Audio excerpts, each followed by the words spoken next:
Hey everybody. Oh shoot. Oh, this is gonna be a good intro here. I We totally already broke the intro. just Already broke, busted. like, smashed the intro. Alright, we're gonna try this.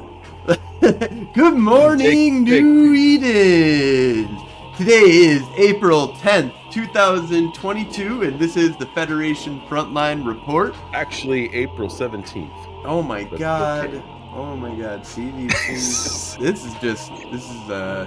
We're just keeping this whole thing. You're not even We're gonna drunk cut this yet. all out, right? No, we're not, because I do all the editing. I'm not even drunk. That's true. That's No, sad. I think you need to change that. Alright, so today is April 17th, 2022, and this is the Federation Frontline Report, podcast where we interview players of EVE Online and go over faction warfare news. I'm your host, Frozen Fallout, and my co-host is Samson.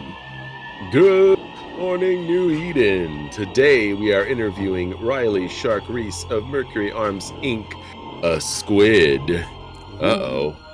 We have a Caldari in our midst. How are you doing today? I'm already breaking your stream. You can't get the day I right. can't even get to know what's going on. The Caldari are messing with me, man. It was, Caldari, before we got on the Caldari show, podcast. Reilly was just riling me up, and How's space treating you these days, Reilly? It's been pretty good. I'm just trying to get everything sorted out here real quick. Did a item hanger mess. always. Yeah, I know that feeling. I have a mess of items everywhere in all kinds of different stations, and it just keeps growing. But how did you get involved in the simulation that is EVE Online? So about 10 years ago, almost now, I was 10, and my dad was playing EVE, and he wanted to find something to do with us, me and my brother. And so he made us EVE characters, and we played EVE, and that's how I got in. That's kind of awesome. Been here ever since. Yeah. I did have a suspicion that you were a bit younger than us. I mean, we are old, but that's awesome though. I'd love to see someone else who started EVE at age 10. No, yeah, I don't know. That's the other thing too. I don't know anybody that started EVE that early, but that means early. you're probably like the youngest veteran of EVE then, in that case. I don't know if But I call myself a veteran. Maybe a tech. I don't know. 10 years is getting into pretty decent vet status, I would say. Yeah, because I don't even think I've been playing the game for 10 years. Jesus. Math. So that's interesting. So your dad taught you everything about EVE Online in the beginning. How did you jump into EVE being 10 years old? Were you introduced out into the 0.0 right away, or did you just kind of mess around like a lot of people do in high sec before getting on out there? Because it sounds like you had possibly a fast track. Yeah, so the earliest I remember starting with my character, he'd already made it and like moved it and done some stuff, so I didn't go through whatever they had for NPE in 2009 or whatever.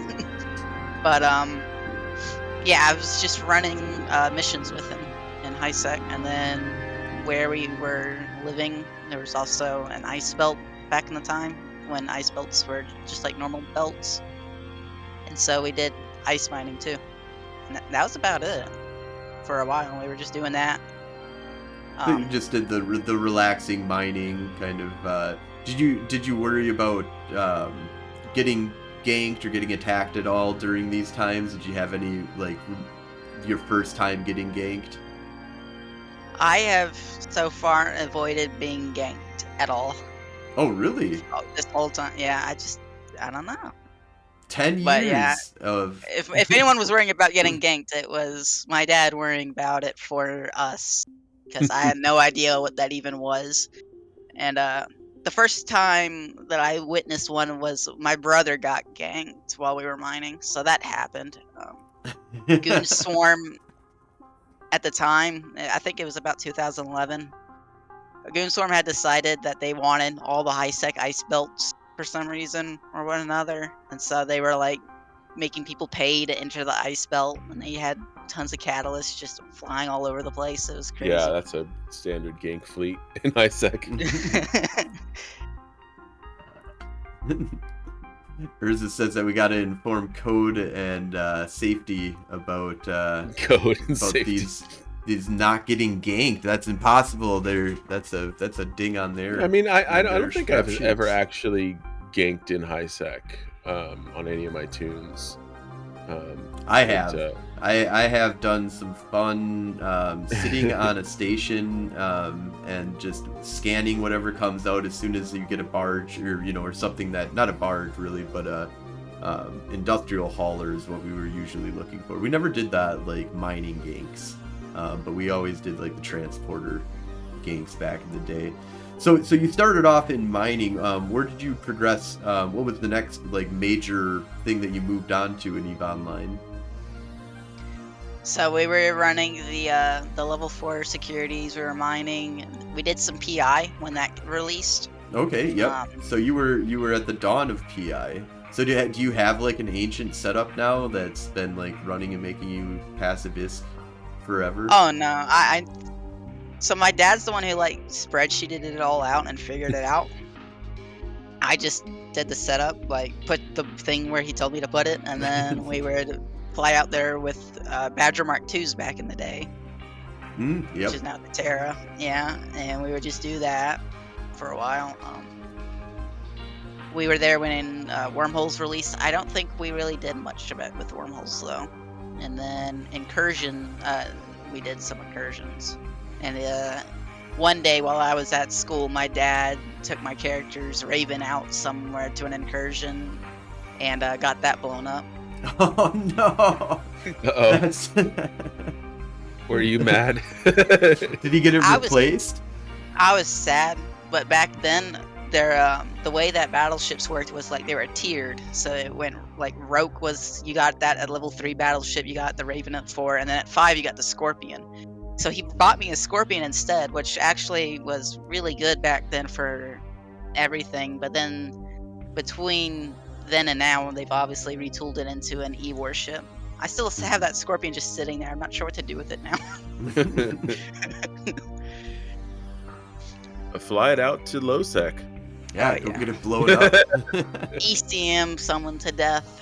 Yeah. Well, I mean, that's really good in a fleet. Oh yeah, I imagine. I just haven't really. What I think I want to do is just get the State Protector at LP and convert it back to how it used to be as a Navy. Okay, yep. Yeah, Scorpion Navy, those are good. Yeah, I saw some of them during the AT, and they were like really crazy. I was like, whoa, I want one of those. Nice. So what was your first encounter with like PvP? My first encounter that I remember, I was bored one day. My dad wasn't playing. I was not sure what to do. I had a Roke. And so I went out in my Ibis and just started exploring all of New Eden.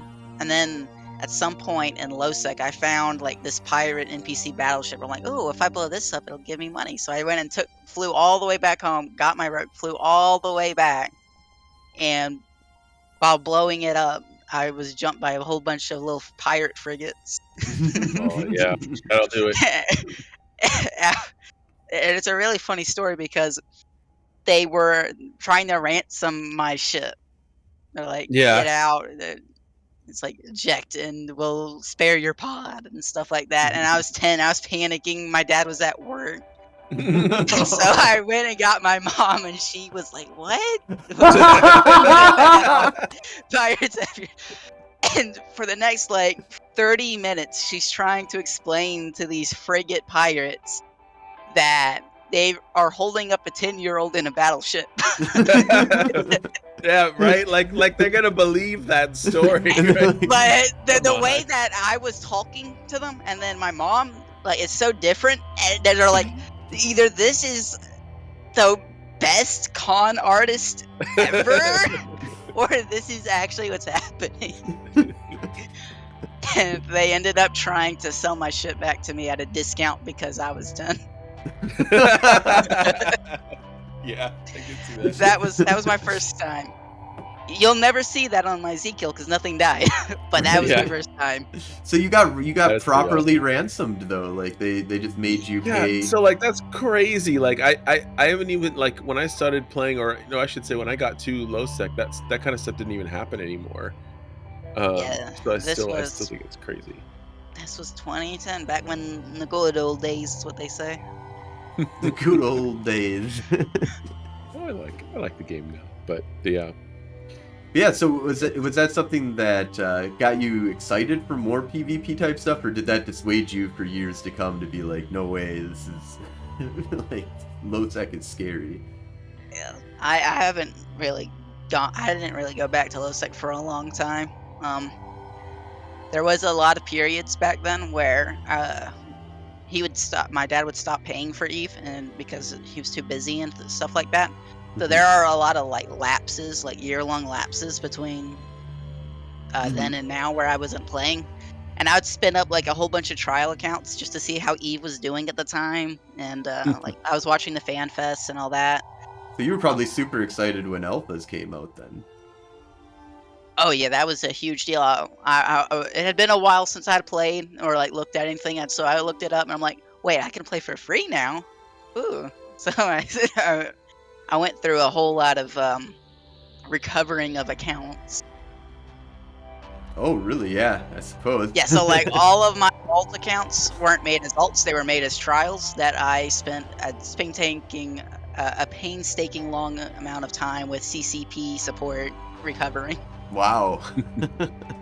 So you've got like this little army of alts that have all been played, pretty solidly for like 14 days.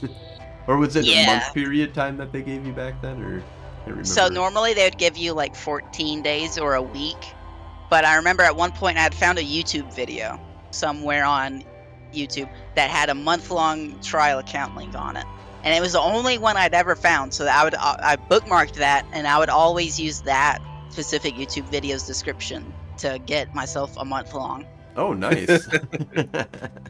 The game in the system. How it's done. Yeah, so I've Awesome. all of my alts have, like, no skills, but they're all a decade old. You'll never figure out which ones they are. Yeah.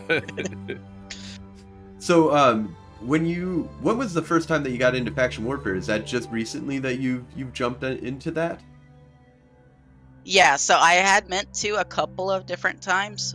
The first time there was some sort of role play event going on between the Amar militia pilot groups and one of the CCP lore devs was doing like lore stuff with them.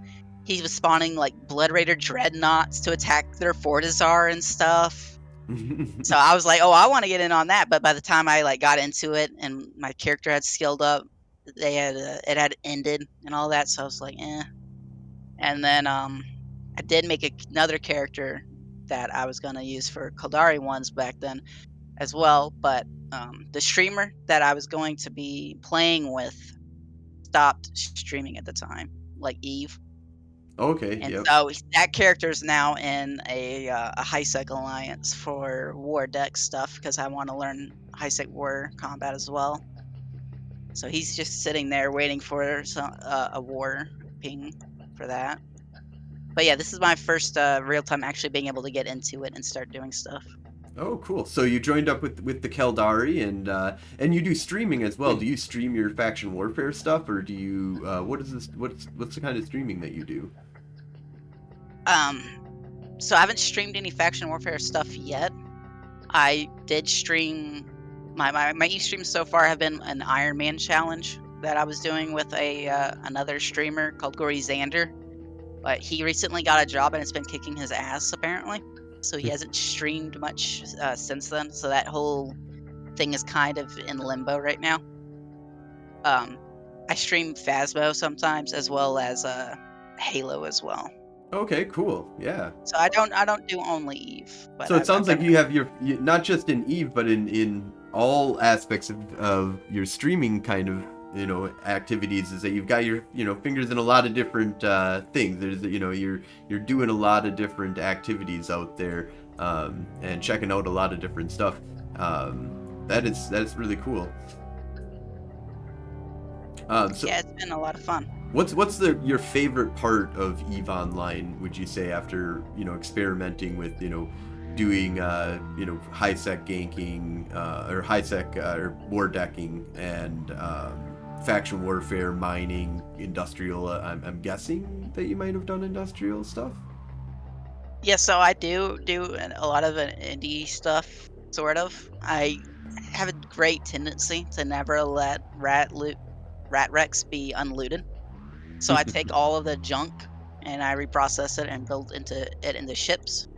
Which I was super sad when they announced they were removing blueprint copies from daily logins. I'm probably the only one that was sad because I would use those to. I would just constantly build random ships using those to from the rat loot.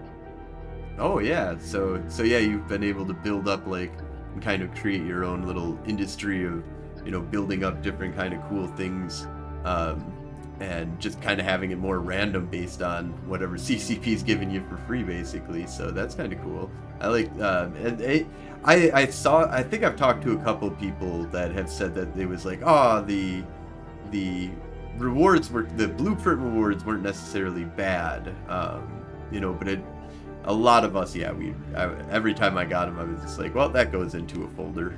That's just sit aside. Yeah, I need to get better about actually organizing things. I literally just have I have two very important containers in my home station, and that's corpse hanger, the graveyard, corpse collection, and the other one is just Gwen shit. It's just fittings and shit. Is what it's called. But yeah, I would imagine that you have a lot of well, no, you wouldn't have a lot of stuff because you would process all of it and make ships. I do save a bunch for fitting stuff as well, because I do run a small high sec corp on the side. On the side. Oh, nice. Yeah. So would you say that industry is more of your passion in this game? I really like the universe itself. That's what draws me in, really. I really enjoy the lore aspects of EVE. Yes. And how different everything is, and how it's progressed. Back in the day, EVE was very dystopian, and it's lost a lot of that sort of feel to it, in a sense. It's not quite as Wild West as it used to be. Yeah, especially the farther back you go, the more wild, crazy Wild West. Have you listened to Empires of Eve or read Empires of Eve? I've got both of the books in hardcover.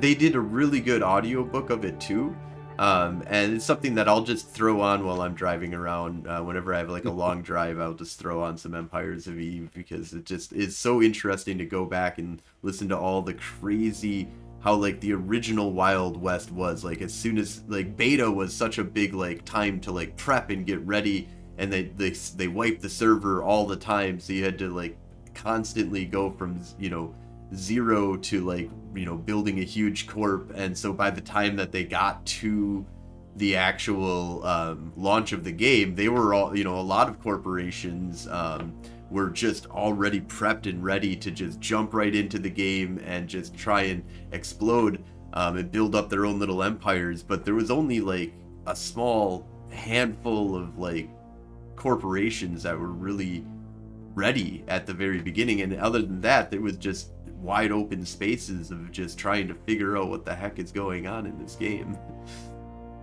Yeah, I can't imagine the feeling that some people had when they first went into low sec and ran into pirate battleships. That seems so generic now, No, yeah. An NPC battleship, ooh. But back then, you're the first person to run into those, or you're the first person to run the Dread Pirate Scarlet high sec missions, the security mission. I remember that mission, but I played way later. Yeah, I remember I remember in 2006 when I first started really playing, chasing trying to find battleships and stuff like that was such a fun I remember because I could, in level 3 missions, they didn't really have a battleship that you fought. You had to go to level 4 missions. Those were too strong for me to do solo. So I was like, you know, I'd go out to Losec looking for those like mysterious battleships and like the great ISK that they give for just killing one of them. Like I remember when 1,000,000 ISK was like an insane amount. Like I was like, that's gonna buy me all these skill books and I'm gonna get a ship and I'm gonna be able to fit it up and it's gonna be awesome. Like I could almost buy a cruiser for, well, I remember trying to get to a cruiser was like borrowing 10,000,000 ISK from a friend at some point. The first battle or cruiser that I got, and I was just like super excited about getting into it for the first time. Yeah, back when I was first in the game and we were mining, you know how much an orca costed back then? Trying to remember prices around that time, but yeah, I can't remember. Take a guess. 200 million. That's a bit on the low scale, but it was like 700, 600 million ISK for an orca. Oh, damn. Yeah. Nowadays And now it's they're in the like billions? 2 billion. Yeah. Like wow. Inflation. Yeah, that's one of the things, is sticking your money into items in this game actually is a lot better of a move than having it sit in your wallet. Just the wallet, the inflation is crazy in Eve. It's actually impressive how well it's actually been handled comparatively to other games that have to deal with this situation. And the one thing that they have is the ability to delete items. Like most games, you know, like World of Warcraft and stuff, like no matter how many times you die, it doesn't matter, your items are around, so they have item inflation. They always have to come up with like new items all the time. EVE Online is kind of rare in that there are some new items that come out, but really it's like new ships, and even that is really kind of rare, you know. And we are actually able to maintain somewhat of a stable inflation, a proper inflation, for a long time, and it's something that I've always been really interested in, the economics of EVE. Have you ever gotten involved in or looked into like the monthly reports and stuff like that? I've glanced through the MERs. They don't really mean too much to me. I'm not much of a stat kind of person, but I just find them pretty interesting, especially when there's like 1 trillion something moving into a null set region. And it's like, oh well, what's going on over there? Yeah. It's to see the what's happening from like a economic point of view can give you like a great insight into what's actually happening in EVE Online. So, jumping on to more faction warfare kind of stuff, what is, you would say, what has your experience been so far that you've been into faction warfare? Have you gotten involved in a major, you're in one of the major corporations, so have you gotten involved in sieges, or is there any kind of experience that you'd like to talk about that you've had with EVE, or with faction warfare? So I've been with Mercury for about 2 weeks. We've run a decent number of like small gang fleets. Usually I end up like immediately feeding my tackle condor because that's what they're for. It's called Hero Tackle. Yeah. So far I've gotten 3 kill marks and lost Nice. 2 of them. It happens. Oh Yeah, man, I lose so many ships that have kill marks on them. It's the Yeah, daily. that's why I event. like giving them away too on the stream, because then I don't feel as bad when someone else gets it blown up instead of me. But yeah, it's mainly just been like small fleets and then deplexing instances. yeah, and I Usually- ran Yeah, I ran usually into I you. don't really get, I don't really get that many people that will actually. They'll either not take the fight when I land on them, even though they're in a Yeah. better ship because they're just farming or bots. Mm-hmm. And then when I'm the one getting pushed, it's usually by like a Hecate, and And I'm like, well, I can't fight you in the Condor. Yeah. I'm not going to take this fight. You show up in a Tech 1 frigate, I will lose my Condor to you every time, but I'll take the fight at least. Yeah, and that's how you learn, you know. And it's fun PvP, and it's not as risky, I feel like, when you're starting off like that. But yeah, I think I ran into you while Corvus was flying you guys around in a fleet. Trying to remember when that was. It was about a week ago, I think. We Yeah. we were roaming, looking for someone to fight. We sat outside the Forza you were docked in for about 5 minutes, hoping you'd undock. Yeah, I know. It's like, no, I'm not gonna feed to Corvus right now. Not today, maybe tomorrow. I feel like I didn't have anything that was good enough to because you guys were like it was like I don't know, 6 or so frigs, right? Or was it It was destroyers? I don't Yeah, it was remember. about 6 or 7 Condors and, like, Yeah, which I is think like I think that's that was the Garmer fleet. So, everyone oh else yeah. might have been in Garmers, and I was just in the cheap Garmer, aka the Condor. Yeah, I mean, I could have undocked a light missile caracal. Got a couple of you before you killed me, maybe. But I did. I should have done that. But you know, Corvus is fun. I've never been in a fleet with him. I've only fought him on the battlefield a few times, 1-on-1, etc.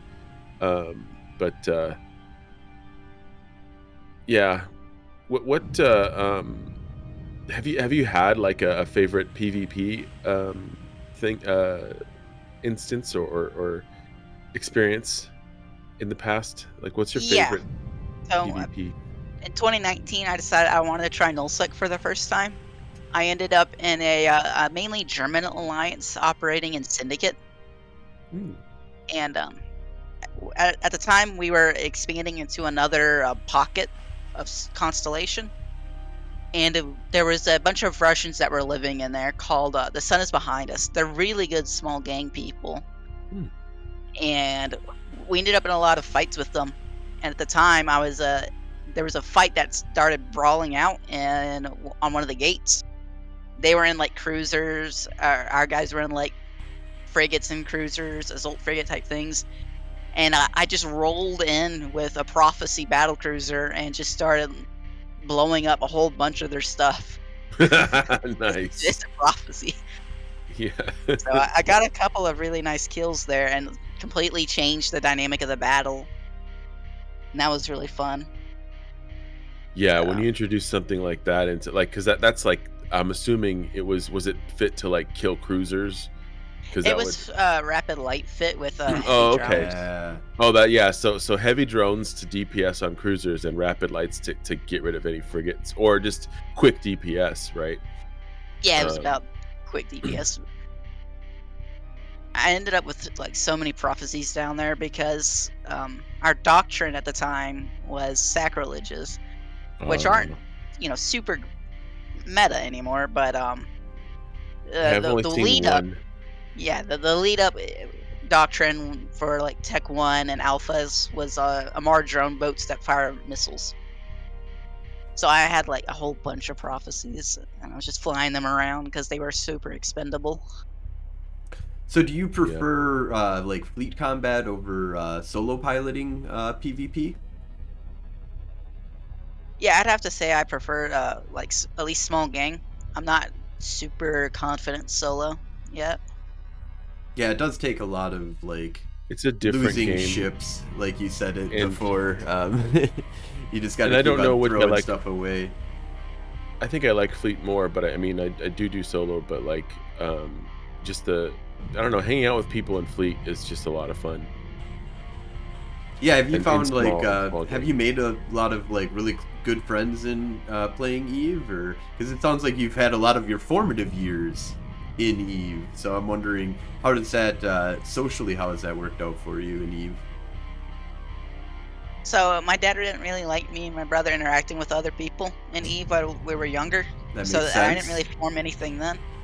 But yeah, I've got a couple of friends. They're not many of them are very PvP oriented. A lot of them are just industrial type players or miners or mission runner types. Well, now you have us. We are the opposite of that. I mean, we Fear, have some in our murder, core. and death. We have some. We have people that support that and that love to support. Like, but all I do is PvP, and if you ever have any questions or just want to hang out with us or join a fleet, we don't care that you're on the opposite side. Or you could just use one of your other tunes that isn't, you know, in the Kaltari militia. But yeah, I mean, because Be interesting PvP to have a red flying around with us in fleet. confuse the shit. Well, yeah, so, what happened is a blue would come to the gate and probably start shooting you. Yep. That Really would be, think being like, I got and this then whole and then fleet on my back. Logi, if Logi was healing you, they're gonna be like, why aren't they dying? What is going on here? That'll be really confusing, and that could be pretty entertaining though. So It'd be extra entertaining if it was a blue that isn't actually in militia, so they start just engaging on a gate and die to gate guns. yes, that would happen too. That's happened before. That's happened with people in our fleet. But yeah, it's an interesting thing because we have blues that are not in faction warfare, and we fucking have blues that are blue to snuff. So it's a really weird, complicated situation. Weird social dynamic that we've built ourselves in. Yeah, I don't know, but it's fun. It's fun. I like the. I don't take the drama personal usually, but it's just the RP of side of things is pretty fun. Do you do much like RP in Eve? I mean, you really like the lore, and that's one of the things that I really thought was pretty cool when I came to your channel. I think I raided you. That's how I found you. I raided you after one of my streams and on Wednesday, and you had so much knowledge of the lore. I was like, I have no idea what you're talking about. That's cool, but I didn't know. I don't know any of that stuff. Kill, blow things up. That's what I do. Yeah, So it's nice I've to know that stuff. started doing some roleplay stuff. If you actually open the info panel on my Kildari Militia pilot, I started a roleplay pilot log on the forum. Oh, I okay. really need to get to writing another post there. There's a lot to cover. Oh, that's awesome. Yeah, so you're posting that on the EVE Online forums? Yeah, it's in the roleplay section of the EVE Online forums. There's a link there on the info panel for that character. Nice, awesome. I'll have to go take a look at that. I haven't dug into the EVE Online forums. I used to use it back in the day for more corporate, discussion and stuff like that. There seemed to be, not necessarily role play, but just news and stuff that was going on. It feels like the EVE Online forums are really dead whenever I go to them though these days. Have you been somebody that's been on the EVE Online forums as of late? I would say that my pilot log is probably my first significant interactions there. Okay. A lot of my posts there are either for the propaganda contests that were running last year for each empire, and then updates, update patch notes where they want you to discuss stuff. Yep. Yeah, that's pretty much my interactions that I've had too. I mean, minus the contest, because I haven't submitted anything. But we gotta get Samson to help us with propaganda contest. I'm sorry, what? You're the going heart. Federation Day. That's coming up soon. Oh shit! I'd have to fucking make some videos or something, man. The last thing I did was that. Well, the thing was, every time we made a video, we thought we were going a certain way with the story of our alliance, and then it quickly shifted due to other reasons. So it's like, fuck.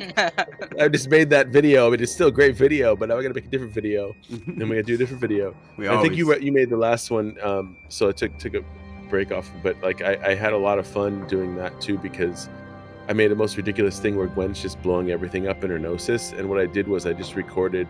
I undocked battleships on the test server as Gwen and just watched the feds blow them up to get the footage. Because she's a -10 pirate, so she would just get blown up every single time she undocked something. Bunch of stuff shooting her. So, have you submitted propaganda to these contests? Yeah, the Kildari one last year, I got about 5 entries in. Jeez. I got I didn't come in first, second, or third, so I didn't get like any real or in-game stuff. But I got an honorable mention. Oh, nice. So Oh, my there we go. character that I was logged into at the time on the forum posting them has a medal now. Oh, that's actually cool. my null set character. that's awesome. You get a special Gosh, medal how for many- that. That's cool. How many alts do you have? Yeah, it sounds Is like that classified information. Sounds like you've got like one in every alliance. You've been playing since you were I have, 10 like, a years few. old, so you've got like this like you're just like an Eve child. It's I've got a lot of characters, not a lot do or have meaningful connections. There's only No, like but, 3 that really have it going. Those could be spies, you know. Yeah. You could make pretty good spies. Yeah, but I mean, spies for who? Who's gonna pay me? I don't know, man. I'm not a spy. I'm not a spy. You're not a spy.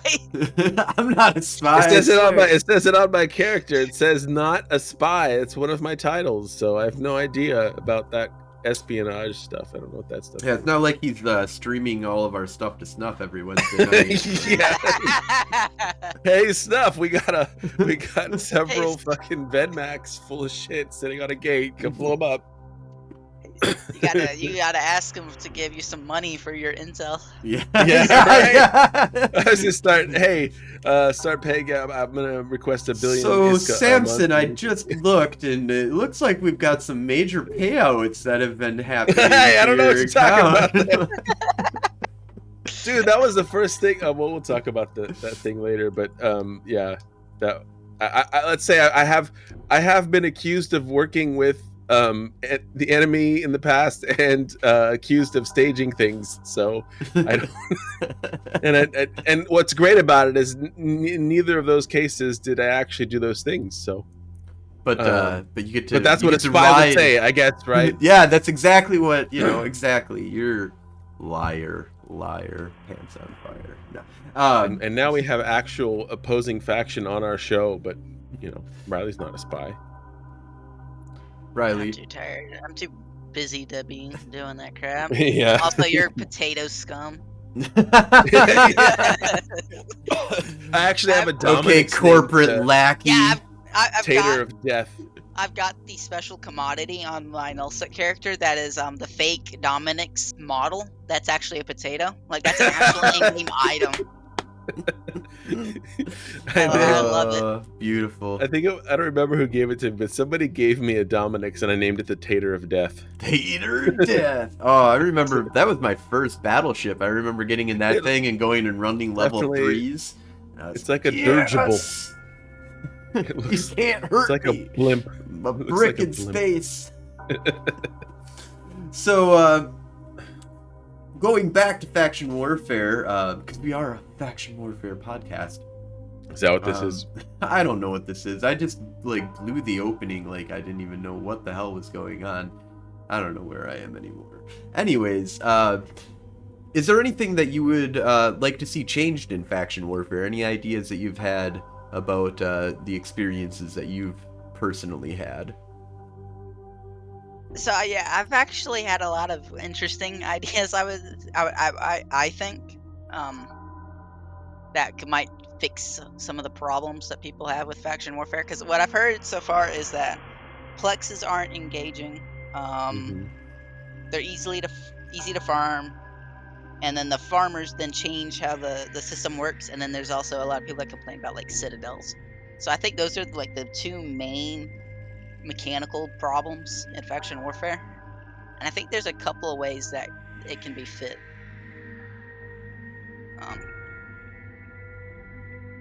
Do The tell. first one- Do tell. Yeah, so the first thing that we can do before we actually have to get CCP to help is you could probably just stick a whole bunch of cloaky alts and systems, launch expanded combat probes, and then just position them around space, and the bots will probably be like, "Oh, combat probes on D-scan, run away." Maybe.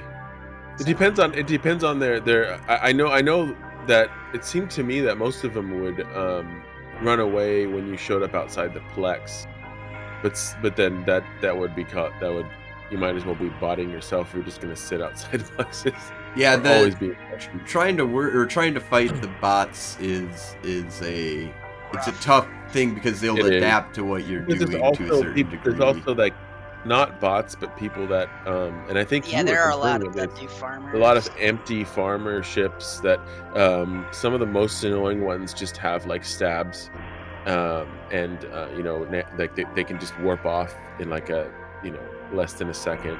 Like I've had these guys warp in on me in a plex and I've not been able to lock them before they warp back out. Like it's Yeah, so I've been ridiculous. seeing a couple of slicers and firetails that do that, and it's really Yeah, annoying. But yeah. I mean, if the bots are de-scanning only for the Plex, you could just park empty frigates or corvettes outside the Plex, and that'd probably do the trick. Yeah, that's true. Someone will blow them up eventually, though. I mean, I But know I yeah, would. definitely the thing It's that just like- CCP should do is I think if we're going to keep the whole Plex system, I think the rats should be more like diamond rats. Like these are Mhm. vent rats and stuff that fly around and do a lot of e-war, and they're hard. You can fit to kill them easy enough, but they're just not. They're not sitting there as like the battle cruiser for Kildari. The Ferrix has like a pathetic armament. It's like 150 railguns. Yeah, Yeah. you don't take any damage from any of the rats, and it So really. originally, the concept behind that, from my understanding, and I could be wrong here. I'm regularly wrong when I remember stuff, so somebody correct me if I am. Um, but my understanding is that what they wanted to do is prevent the rats from being um, a factor in PvP. So you were supposed to go out to these things and you were just supposed to open a beacon in space that said, I am here, eat at Joe's, I am ready for some PvP, and you would make some ISK if you were able to like sit there. And it wasn't the idea behind it was, I believe, don't have it be very engaging because you want it for PvP more than anything. And that the rat needs to be really weak but high tank. So they gave it a higher tank so that you would have to be, use a stronger ship in order to actually kill the rat instead of. But I think that it moved towards, instead of it being a PvP playground, it became a botter's dream. Mhm. And that's I think I agree that there needs to, if you're going to keep the Plex mechanics, I think one thing about I like the idea of having like a diamond rat, but I don't think that should interfere with the timer. Like offense or defense, there should always be a timer going, but offense or defense, you should always have an enemy rat that's going to scram and web you, or not necessarily web, but scram, at least point you and keep you into that until you've killed that rat. I don't know how much you want to make it strong though, because that is one of the problems of the NPC being a major factor in PvP kind of sucks. But having it be the thing that holds you there and keeps you, because I mean one of the biggest problems we have with these bots and people is that we can't catch them, right? Mhm. I think another thing that could really help, and this is probably a bit controversial, but I think that you should only be able to like offensively plex systems that are neighboring your system. That So it's Right. like way, you have to there's always spread. a front line going on, Mhm. and that's the only place where you're going to make money. And that Yeah, way, all the bots are always there in the middle with all the real Yeah, and players. then we could just They're kill going to them. have a much harder time because either they can't find a plex they can hold and make money, or they get killed, and that makes botting no longer worth doing in the first place. If they yeah. can't make money just sitting there, then they won't do it. I think And really then, encouraging people to like come together in different systems is really important. Whether it's event based or whether it's like a frontline system, I like the idea.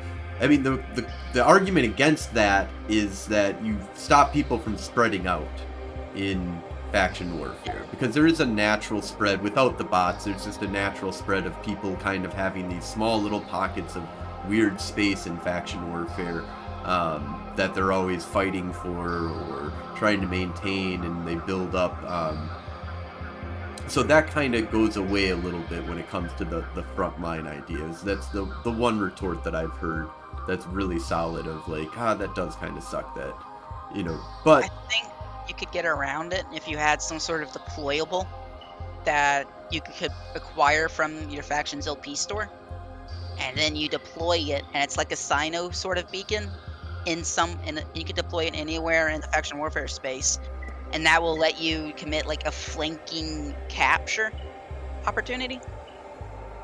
And that way you could still have people causing things behind the lines that are actually significant oh, that's kind of without cool. completely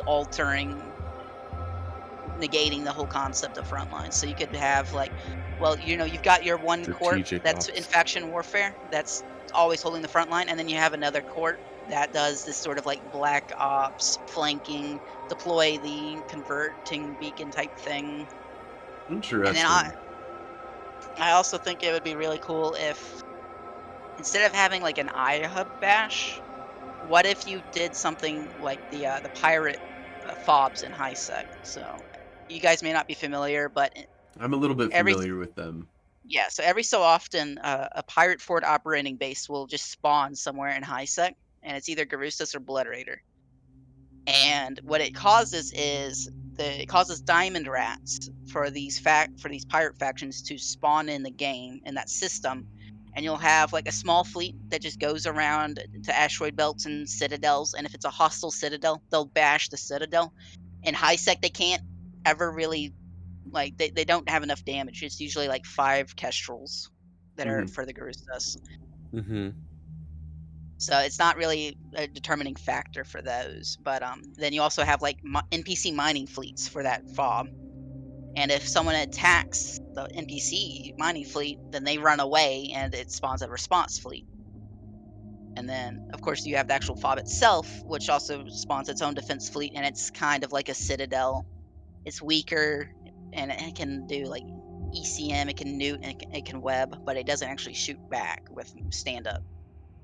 So if we could have like Kildari Navy ones for those, or Galente Navy ones for those that they spawn in certain systems, and they're like the iHub bash. So you actually have a big fight there, and then if you get it to a vulnerable state, you don't necessarily completely have to worry about the NPC rats causing a swing necessarily. Because if you've got it vulnerable, then your own faction rats will also spawn to help, and then you kind of have like NPC versus NPC, while the players versus the players. I would love to see more Diamond Rat versus Diamond Rat and just Diamond Rat interaction in faction warfare. I think that I'm really surprised that they didn't do more test bedding of stuff in faction warfare instead of just making it open to everything, or like fobs. I think they should have had fobs in faction warfare and played around with it. Introduced it on a smaller scale, and then you can up it up, because one of the things is that war should innovate stuff, right? Isn't that like one of the things about war, is that massive innovation happens during time The periods radio, the of nature, internet, right? Like this they is all started from the wars. right. So if we've got this forever war that's happening between the empires, shouldn't there be massive innovation that should be coming out? And some of it should fail. Like sometimes they should come out with some stuff. They bed it in, their test server, and it seems good there. Then they unroll it into the real world with, faction warfare being the test bed kind of area, and then you can be like, well, that didn't work for the war. Like, I don't know. I just capturing and stuff like that. I think there's different ways of playing with faction warfare and having it be more engaging. And I think one big step is to bring diamond rats into faction warfare. And I'm really surprised if they finally do it, that it took them that long to get diamond rats into faction warfare. The biggest diamond rat versus diamond rat interaction that's ever happened in Eve occurred when there was not a single person logged into the system where it happened. I remember this from a news article, and I think they also talked about it at one of the Eve Fan Fest events.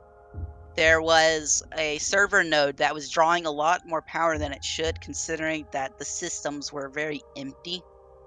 And so one of the devs went to look at it, and when they got into the system, they realized that all hell was breaking loose because a Blood Raider fob had spawned in the system. So there are Blood Raiders roaming the asteroid belts, and they came across like a Aducia foundry or something NPC mining fleet and attacked it.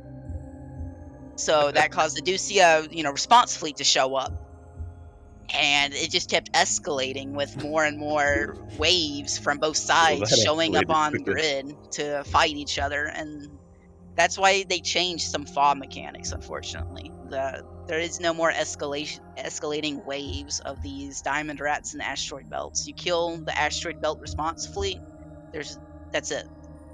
That's the end of that for until downtime. Considering the problem they did find, because I mean that does suck on your servers when you're like, whoa, nothing's happening What? here except for like our NPC stuff, and it's like gonna take down the It looks like server. there's nothing going on, but in fact, there's like a 300 versus 300 ship brawl occurring in an asteroid belt. But yeah, I mean, like, just you could have these fobs, you could have NPC navies set up their own citadel type things. Like, imagine the Galente faction Fortizar being deployed by your NPCs in like a system that's been stable for 2 weeks, and now you have access to dock at an NPC Fortizar that will defend itself and will spawn NPCs that help you, and you get like reduced manufacturing costs or whatever there. Like that would be really cool, Yeah, I I would think. love to see that kind of stuff. And that gives you a really big incentive to not only keep that system stable, but also for the other group to be like, we want to take this system out because if we destroy this Fortizar, we get insane LP. Hmm. But we also take away, a new docking point for these guys. We take away a tether point for them. We take away a manufacturing plant, all that stuff. Yep, A and it, and I mean, it's not like the players would necessarily lose anything because you still, you have asset safety mechanics. So if you have your fleet based out of this NPC Fortizar and it gets destroyed, well, it just goes into asset safety. Hmm. So you're not like losing everything just because the NPCs died. no, yeah, this is yeah, I completely agree with you, man. I think for sure that we should have more diamond rat activity and build up of like an interaction. It would be cool if CCP would actually like have more events. I mean, you said originally that you got into faction warfare because there was an event that you heard of, that there was fights that were happening. What the heck is Yeah. the name of that system? I know what you're talking about though. When CCP came out and said that, oh, there's fighting that's happening over, we want you guys to take back this system and interaction. We're going to spawn dreads and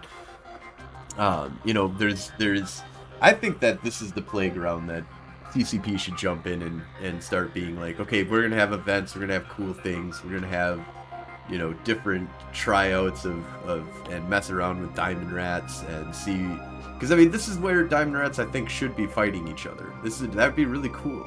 Like if there was just an ongoing war that was actually happening around you, and then you got to play the hero, basically the thing that tips the tides. Yeah, definitely, because like right now, the only place where NPCs like regularly engage each other is Potvin, because you have the Edencom fleets roaming and the Trig fleets roaming, And that is and super cool, and I want to get out there someday to go take a look at that shit too, because I've never gotten out there. Have you been out to that potch space? so when I was in my nullsec group, were allies with Strybok because they were coming to help us with our defensive timers. And so when they changed the way that the Pockman Stargates worked to no longer require standing, we sent some people, including I also went to help them defend their gates with their basically hell on earth gate camps, trying to keep their space safe Oh wow. from roams. So that was my first time really in Pockman, and I got on some kills, yeah, but it was really cool. And I'm hoping that they'll announce some sort of continuation of that plot line because I know a lot of Edencom and Triglavian players alike that got invested in that plot and that story and gameplay. are pretty bummed because they can't actually. It's not progressing anymore. Yeah, it's kind of stopped. It's another project that seems like, okay, we did this huge thing with it. Okay, we're moving on. Man. Yeah, well, hopefully they expand more on faction warfare, more on this Triglavian stuff. Hey, mix it all together. Let's have some fun here. Maybe there's a new Yeah, Edencom Triglavian faction that exists that's, separate, has their own craziness that happens too, so. yeah, in some of the lore scope, like news tickers, there's actually been a lot of interesting developments between the Kildari and Galente leaders. There's been a lot of diplomacy going on. Yeah, I heard about that, and I'm a little bit concerned about. It's very interesting, and it makes me wonder if there might be a point where faction warfare changes so dramatically that Kildari and Galente are no longer actually the ones fighting each other, but there's some Uh-oh. other faction warfare going on, maybe. Hmm. Because while the Galente and Kildari are being a lot more diplomatic with each other, the Minmatar and Amar are like at each other's throats in the lore, Yeah. more so than ever before. You Yeah. have the Amar groups being like, "Hey, Concord, permanently flip the system from Minmatar to Amar space," kind of things going on in the lore, and then you have a whole bunch of like fleet buildup on the border there, where they're trying to like take over planets. Been really interesting. Yeah, I'm interested to see how. I'm glad that they're building up more of the war for the Mimitar and Amar. I'm really sad that they're pulling, back on the Keldari and Galente aspect of the war. It Um, might mean that maybe the Kildari and Galente have something to fight together, and that could be very, very interesting. yeah, it'd be weird if they like. Suddenly Kildare and Galente are blue with each other, and you've got they're like fighting the Trigs themselves, or they're Hmm. going in against the Amartu. I mean, who knows? Yeah, I'm really hoping that we get some news at FanFest because so far have not seen any really good breaking news for faction warfare specifically, um, which we are going to be getting to. We are starting to run a little bit late here because we've been having such a cool conversation. So, but before we do jump over to doing some news and stuff, I just want to make sure that you get a little bit of time here to give any shout outs or talk about any projects that you're currently working on or talk about your Twitch channel. Kind of give you a little bit of time to talk about what you want or give any shout outs that you'd like to give. Um, yeah, I don't really have that much to say in that regard, I guess. I do a lot of crazy streams. I'm hoping to stream a decent amount of Galciv 4 when it releases in next week, I believe. Yeah, so that'll be really fun. I'll probably be doing a lot of building of like ships that are Eve themed and stuff in that game. It's a really fun strategy game. Sweet. Awesome. Well, did you want to stick around for the news, or did you need to drop off? Yeah, I don't think I need to drop off. Just let me make sure real quick, and you guys just go on ahead. If I stick around, then I stick around, I guess. Cool, cool. Alrighty, I'll go ahead and share the news here. So I think the first thing that we're going to be talking about is the new Siege Green. You know what I need to do is look at your. I was like, why is it not? Yeah, it up? it was And like I then- posted it. There we go, Siege Green. Yeah, so I think I'll just run through it because they're pretty short. I'll just run through each of them and we'll do some discussion. Does that sound good, Frozen? Yeah. So, Siege Green released on April 13th, 2022. Capital Capsuleers. A new update is now available to test on the Singularity test server, bringing sweeping changes that are sure to shake the landscape of capital combat and structured defense. For starters, the blueprint of industry components used to manufacture battleships, capitals, and supercapitals will be adjusted to lower manufacturing times and costs. Dreadnoughts in particular will see their costs become significantly cheaper, giving you more chances to use them in space without as much impact on your wallet. You can find all the juicy details on the Eve forums, so head over and check them out, provide your feedback, and join the conversation. After you've built your brand new ship, you're going to want a skin for it. Be sure to browse the New Eden store, as a plethora of cosmetics will be returning for battleships and capitals. You can get your hands on skins such as Rada Sunset, Ghostbird, Glittering Dream, Lava Core, and more from April 14th. Further updates to the structures. In addition to blueprint tweaks, upwell structures will be receiving significant changes to reinforcement mechanics and timers as follows. All upwell structures will have their shield damage cap removed. Armor and hull damage caps remain in place. Medium structures will have their hull reinforcement timer removed. 100% plus 100% to medium structures shield hit points, plus 25% to large and extra large structure shield hit points. Negative 75% to hull hit points for medium structures. These changes are aimed at creating more interesting gameplay around the attacking and defending of medium structures, such as in Athener or Osterhaus. Groups making use of more upwell structures will need to be more strategic in their placement and will be more pressured to valiantly defend against attackers. Removing the shield damage cap from all upwell structures will help quicken the pace towards more meaningful content rather than uneventful shield bash. Additionally, following on the recent updates in structures, this will help return the role of structure bashing to dreads without locking them in for 6 siege cycles. By removing the medium structure's hull reinforcement timer, armor reinforcements become the only timer. Accordingly, medium armor timers will now obey the following schedule: high sec 4.5 days, plus or minus 3 hours; low sec and null sec 2.5 days, plus or minus 3 hours; wormholes and Ponchvin 1.5 days, plus or minus 3 hours; War HQ 24 hours. After this, you will be able to bash both armor and hull in succession. This means that if you want to defend your medium structure, then you must do so on the armor timer, as there will not be a second chance. Low power structures will still retain their single armor timer, similar to full power structures. Remember, though, that if they left power for a week, left low power for a week, then enter in the abandoned state. With the structure updates now available to test and more still to come, this is the perfect time to begin scheming and planning your carnage. And with the capital blueprint changes, Dreadnought's pilots can siege green while being safe in knowledge that the wheels of industry have their back. So get out there and bring on the wrecking machine. So that is a lot to unpack. Is some really good changes. I think this is like one of the best changes I've seen in the so-called Age of Prosperity. And from my understanding, the blueprint changes that they made, they cut prices by like 1/3. Is about what I've heard out on. Well, now it's on time for me to get Dread. So yeah, dreads are still going to be pretty expensive, but they're going to be a lot less expensive than what they are right now. They cut out a lot of the like new material that you needed to have. So I'm not too deep into it. Red probably knows a lot more about all of these changes, but I've heard that they're pretty good. Yes, Red, I want you to build me a Revelation. Yes. With the new, wait for the new changes, so it'll be cheaper.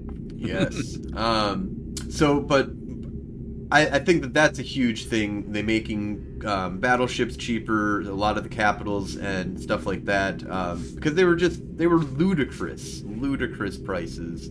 And I believe that this brings it down from ludicrous to just expensive, which, is kind of what they should feel like a little bit. Battle orcas. But I think that the other big thing here that's huge is really distinguishing a medium structure from a large and an extra large structure is pretty huge. Because it is kind of stupid that there's medium structures can be seated all over the place for 1 billion ISK, which is really nothing in today's terms.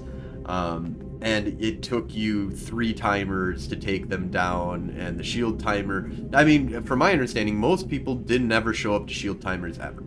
Like, that was not something that you did unless you had the ability to actually crush them because they didn't bring a proper fleet to stop you.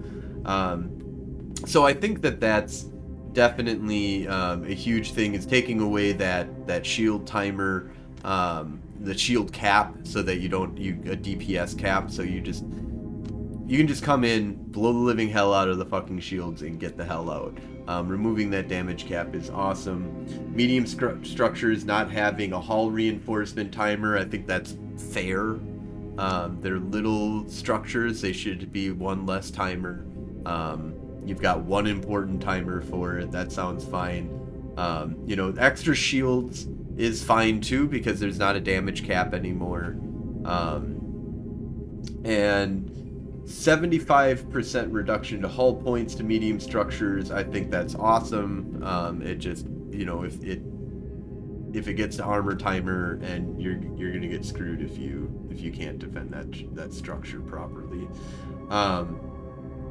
All of that is really great changes. The industry changes, I think, the only people that are probably pissed off about it is people that thought that the old industry, or what is going to become the old, but what is currently the new industry changes were going to stick around forever, and that everything was going to stay super expensive. From my understanding, most industrials were anticipating that there was going to be some kind of change to how this was all doing things, and there wasn't a lot of supers and titans and even dreadnoughts and stuff built during this era, because they were just so stupidly expensive. You just rely on your old stockpiles until CCP gets their fucking act together, which they did. Ish. I hear that this is a step in a really good step in a good direction for industrials. Just based off of, I guess Reddit. It's really the main area that I've been hearing that. Be honest, my reporting comes straight out of the most reputable place in the entire universe, Reddit. No. So yeah, I think any thoughts from you on these changes?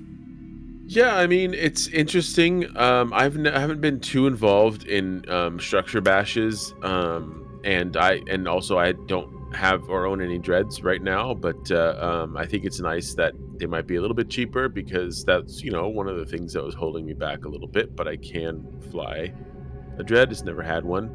But as far as the structure timers and stuff, I think that's good, because it'll probably cause more actual fun content, interactions, battles and stuff like that will come from this. I think it will kind of you'll see more structure fights, like structure bashes and fights and stuff, because of this. Yeah, I think it opens up the ability for people to have a little bit more. For sure, cleanup is now completely been a huge help which we won't deal with much, which is if you've conquered somebody's space and you need to clean up all these small ass structures, you don't need to spend an insane amount of time just sitting there waiting a month to kill a few structures, right, or whatever.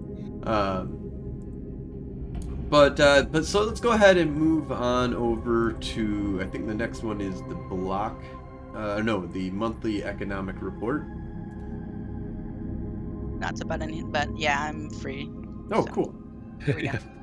Yeah, so we just got done talking about the Siege Green. Did you get a chance to read that dev blog? Yeah, I've read it, and I've talked about it a little bit with some other people like Ash. I think it's trying to solve a problem that's in nullsec, but isn't a problem in other spaces. I think it needs to be a bit more fine-tuned. I think there should be rules for specific security region types. Yeah, I mean, this is mainly to address operate the way they need to operate in each area, because you're not going to have dreads and high sec bashes anyways. Yeah, so changing something to make it easier for dreads doesn't help anyone in high sec. I don't know what high sec is. You don't know what high sec is? It's where all the NPCs come to kill you because you're a potato and you're in Shida trying to sell stuff.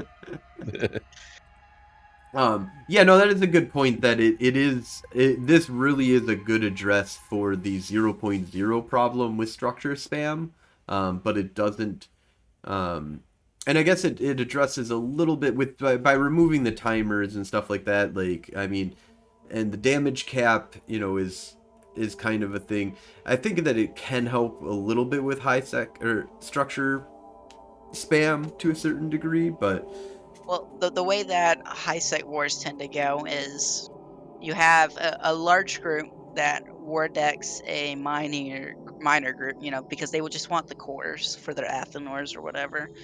And the miners might decide to just write off the structure and never bother even logging on. They might decide to try and defend it themselves. Um, but no one is going to really get a chance to, like, if they try to defend it themselves currently on the armor timer and lose, or they're completely outclassed in terms of fleet composition and numbers, then they still have a whole timer where they can go and try and recruit a mercenary to help defend them. They that's a have a good point. time to react. But in the way that this is going to go through, if it goes to tranquility, right now it's only on singularity, I think. Right. So, but if it goes through the way it is, they're not going to have an opportunity to try and find mercenaries after they figure out that they can't defend it themselves. Because you at minimum have to have a 24-hour window between joining a war deck and being able to actually interact in the war deck. Right. Yep. So yeah, that is an interesting point that they. Now, I mean, this is only for medium structures, so but that's where a lot of people do have just medium structures that they don't have any large Yeah, structures. there's not much point in deploying like a Fortizar or a Keep Star in high sec because you don't get access to any of their special defensive capabilities. Hmm. Because they're both AoE type things, they're restricted. And so are like bomb launchers and stuff like that. You do get a So market and stuff from the larger structures, which is you'll see larger structures you can out there, but deploy a market, I think, in any structure. no, definitely can't No? put them in a medium. Yeah, I've owned a couple of my own structures and got them blown up. And But yeah, it's almost impossible. You never see a Fortizar really in high sec unless it's one of the triple T Yeah, you like usually see like ones. the industrial larges and stuff like that. Like a Fortizar, Yeah, like you said, is more you'll see defensive kind of the thing. Tara Yeah, sometimes. You'll see an Asbel sometimes, but it's almost always just as Ritarus and Athenors. that's a lot. Yeah, so yeah, we'll see. Hopefully they take that into account and kind of see that there. I do think that there does need to be a different way of looking at structures in high sec, a different way of looking at them in low sec, and a different way of looking at them in 0.0 because they're used very differently in each one of these sectors of space. And to be honest, I think actually low sec, even though we have our own problems of like just one corp trying to dominate everything, um, you do have you do have kind of a stabler balance of um, low sec structures because there isn't that crazy spam that you'll see in high sec or low sec or 0.0 with them. It's much you have to be much more strategic and wise about how you have a structure and what you're doing with it and how you're defending it.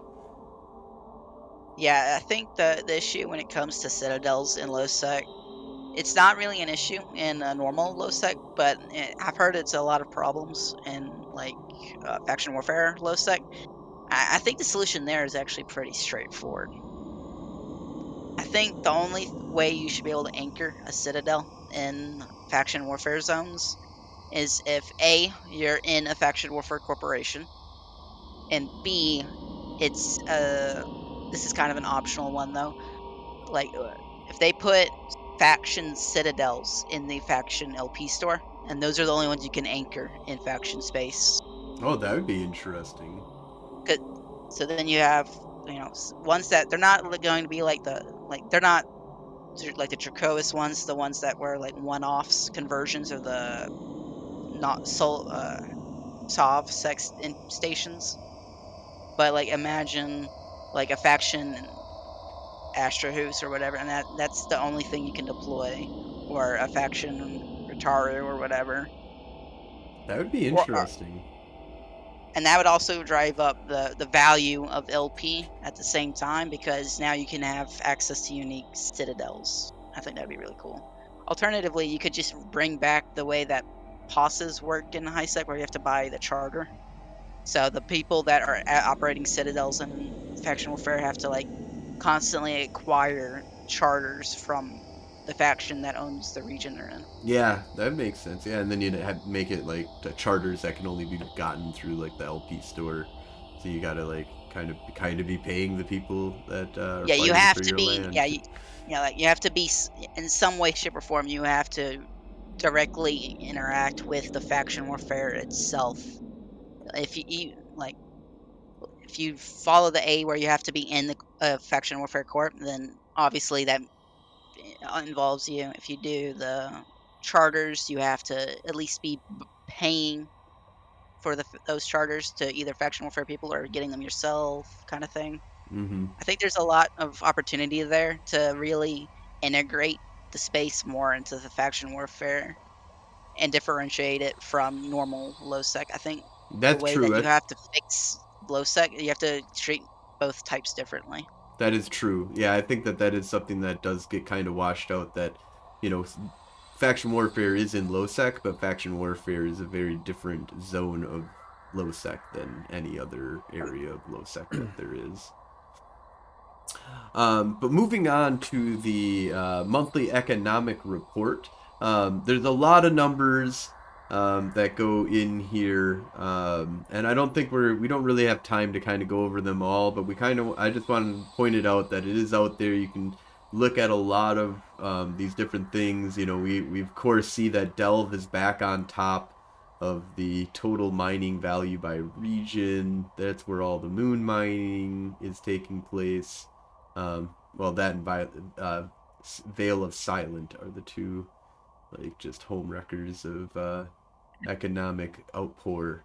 Um, but yeah, there's a lot of really good information that you can kind of delve in here.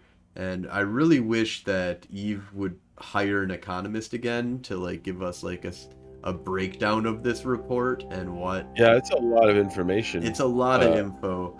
And I think that there is like, I see Reddit posts that try and break this stuff down to a certain degree. I'm sure In might have something on this. Imperium News Network. Little shout out to them. They usually have some really good stuff.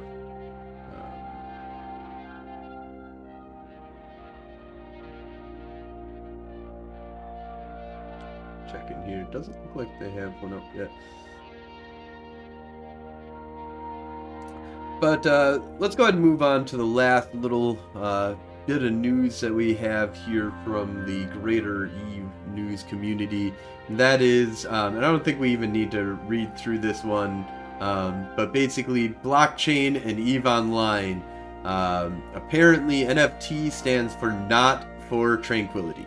So they aren't putting it out. They're not saying that they will never do anything with NFTs or blockchain stuff with EVE Online.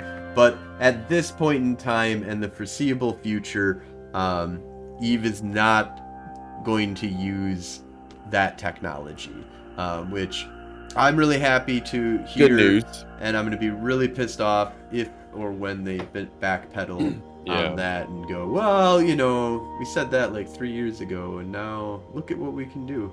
But I think that's good. At this point in time, I don't think that we need to get into NFTs. Either of you two have an opinion on NFTs? Well, yeah, it's bullshit. Yeah, they're It's basically the biggest scam. It's another scam. Yeah, it's another scam, and Eve already has role playing type scamming in the game, right? So we don't need to introduce a real life scam into the game. I can just see the Jitta posts now selling you NFTs. Yes, yes. Oh all yeah, the spam flying through. Oh man, fucking local chat. Oh, thank you. No, thank you. I saw earlier this morning, I was going through the news, and someone bought a NFT of Jack Dorsey's first tweet, the guy who made Twitter, for like 2 million, and he's trying to sell it for 48 million. And the highest bid he got was like $200. Yeah. I'm like, yeah, that's what you get. Yeah, Buying an fuck you. NFT. NFT is just they're just a game of hot potato that is financially Yeah. ruining for whoever's left holding the potato. Yep. Yeah. No, I agree. And then we do It have so high. one Whoever's last. left holding the hot Dominix. Yes. Toasted Yeah. one that's overheated and lost Hot all of its tater. modules. It's got 1% hull left, and you can't repair it anywhere but at a Galente station that's going to overcharge you. We do have one other little bit of cool news that we wanted to kind of point out here. So Samson, you have a little story to tell us. Tell us about the finding of a crazy Thanatos in your van gear. Right before Wednesday night stream, I was solo gate camping. Snuff usually doesn't drop me when I'm solo gate camping, so it's pretty quiet, and I get some kills. But this Thanatos showed up on my gate, but I had warped off as it had happened. So I didn't see it land on the gate, but what I did was I'm always obsessively, paranoid and constantly descanning. I see a Thanatos on descan, and I'm like, what? Say what? So the only person in system was this person at the time, so I knew who was flying it. Plus, I'm almost certain it had their name on the descan still. So I was like, and I looked up their kill board, and I was like, okay, they've not gotten any kills at all losses, and if some of the stuff was big. Previously, I think there was a Nyx loss, so I was like, I'm gonna go back to let's see, they're at the gate. I went back to the gate, and I looked at them, and I was like, they're just sitting there, they're not locking me. I locked them, I yellow boxed them. No, still nothing happened, and I was like, okay, they're sitting on the gate, I yellow boxed them. I want to shoot this guy, but I need my Logi, so I pulled out my Logi alt, and I still had my eyes on the other side of the gate, and I just started shooting it. Never shot a carrier before, I don't think, other than when I hoard on some kills, namely our own carriers, I think. But and test carrier. And test carrier. I was shooting this Thanatos, and I think that was a Freudian slip. I said Thanatos because that's what it ended up being, obviously. But I started shooting it, and I had it pointed, but I mean, you can see here it says the 202k damage. It's unfitted, and my G unit, my Gnosis, is not made to sustain DPS for that long. So I just capped myself out, and and I kept trying to keep the scram cycled. I didn't know what the way that worked with carriers or not, but apparently, according to Frozen, I asked him, I was like, how does this work? Like, can I actually hold them? And he's like, yeah, you can hold them with the scram. I was like, oh, okay. But then it capped out and they warped off, and I was like, fuck. Well, and then they were in like 25% armor, and they didn't rep at all. So I was like, oh fuck, man, that was kind of cool though. At least I got to shoot at Thanatos. So I started warping back to our staging station so I could repair and whatnot, just go about my business. But then I saw that it was still in space, and I was like, oh. So then I reshipped into my it's named Coercer, it's a Confessor. Pulled out the Sisters Combat scanning probe, scanned it down. Surprisingly, took a while because I think it was warping around. But because every time I would get it, like it'd be like 50%, like on one scan. If I narrowed it down, it would be gone. But then I caught it at it was a Poco, I think. It was just sitting on a customs office, and so I tackled it again, and I started shooting it. And I'm like, in this entire time, I'm in like any chats. I'm like, guys, there's a fucking Thanatos. It's not shooting me. Somebody come help me shoot this thing. And then it got into hull, not timer, but it got into hull, and then it initiated self-destruct, and I was like, God damn it, somebody come help me finish this thing off.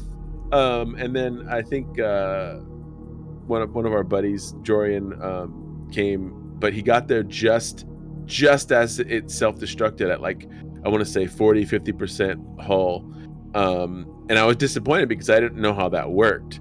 But then I got the kill mail and I was like, oh shit. It's like I got a solo kill mail on a Thanatos. It's completely empty. But then there was this whole debate of whether or not it was actually empty because it self-destructed. But it was empty. You know, it was empty because I think the person that, well, especially the way it took damage and didn't rep, it had to have been empty. But then later on during my stream, Quake 590, he just messages me and is like, what's the story behind this kill? Was this Thani just vibing at a planet? And I was like, I guess. I don't know, man. I don't understand what happened. Magic. Just yeah, it was funny. It was hilarious. And that's how I have a solo carrier kill. And I think Joe said it was staged, and I was like, Joe Bain in our chat, he was like, staged, and I was like, maybe, but I didn't stage it, so it's a free kill. Like I don't care. Wasn't me who did it, so somebody. I don't care that somebody whelped it. You know, it's like there was no, you know, it was funny. It was, I mean, and I thank them. You know, and they were like, I was just trying to dock my carrier. Thankfully, I have 22 more. And I was like, well, come back in a half an hour when I'm streaming. Come shoot us bring again. Some more to try to dock them. I don't know. Crazy. We were flying around that area yesterday. And, this was in Corvus's fleet, and we. Yesterday, and we found a Thanatos, but it was in a actual pause this time. Oh, okay. Yeah. I've seen. Like, is this the same person? God, what was it? It was I don't know, a Ragnarok. There's a Ragnarok that occasionally shows up in a pause in our home station, in our home system now. So. Yeah, I've scanned that down, and thankfully I was cloaked and at 100k because I was like, oh shit, I'm glad I didn't just jump into that. Because a POS would have eaten me. Actually, I don't think POSs can have guns anymore. They can. They can. I was watching a lot of guns. I was watching. Who was it? I think it was Bjorn B.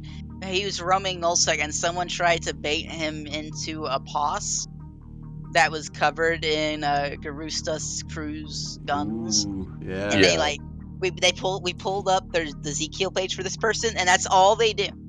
They're in initiative or something, and all they do is bait people into a POS and just point them with a Lachesis and just sit there and let the POS kill them. Yeah, they've been doing it for years. It works, man. Whatever floats your boat, man. If you want to whelp more carriers into my solo characters, go ahead. I'm here for it. But yeah, it's fun times. All right, and I think that'll wrap up our news section here, and wrap up the show. So thank you all for watching. Reilly, thank you so much for thank you for being on and telling us some awesome stories. And if any of you are interested in joining up with the war effort, go ahead and throw in an application to Golden Age Stories in-game. Alt spies welcome, come on in. Let's have a good time. Alt spies welcome. New bros, brand new, noobs, whatever. Like, we'll train you. I'm down. I love training people. Or join. And if you don't like potatoes, come join Mercury Arms. Yep. Or any of the other factions that are out Corvus. there. I got plenty of missiles. I fly a lot of Caldari ships. Caldari. He says he's not the spy. Remember that? Yeah, I do fly a lot of Caldari ships. Animar ships. You're kind Animar ships. Yeah, you don't fly enough Mimitar. Like, you can't even fly. I think someone needs to audit him. Yeah, I could fly. He's been audited. He's a spy. I have full access to our seat. If you didn't catch us on Twitch Live, we're Sundays at 2200 Eve time. That is 5 p.m. Central Time, and that fucking thing changes because the universe is a weird fucking place apparently, and there's, like daylight savings and all these other weird things to do with how time is about movement, and I don't know, whatever. But it is 2200 at this time, 2200 Eve time, 5 p.m. It's always 5 p.m. Central Time though. You can always listen to our podcast at the Federation Frontline Report. You can catch that on YouTube. You can also see that on any podcasting platform, Spotify, iTunes, the works. Zune. 8-track tape. Yeah, 8-track. We will make an 8-track for you if you send a handwritten letter to me. Nope, that works. Yeah. That was beautiful. If you have any news that you want us to talk about on the show, just go ahead and hit us on up. You can always send an email to me, Frozen Fallout in game, or you can email us at federationfrontlinereport@gmail.com. Thank you all and have a great night. Fly dangerously.